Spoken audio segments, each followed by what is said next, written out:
Olá, vamos hoje tentar aqui verificar uma situação que nos facilita imensa a vida quando estamos a fazer um questionário no Forms.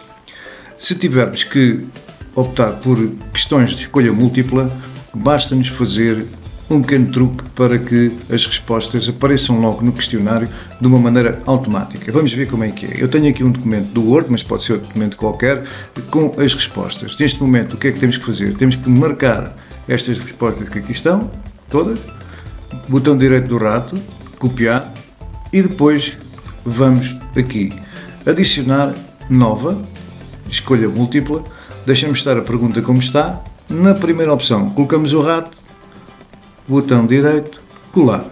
Ora, aqui está. Ficamos logo com as respostas todas. Atenção que temos aqui a opção 2 que não nos interessa, vamos tirá-la daqui. A resposta certa é esta, vamos marcá-la e vamos colocar aqui a pontuação que queremos dar a esta pergunta.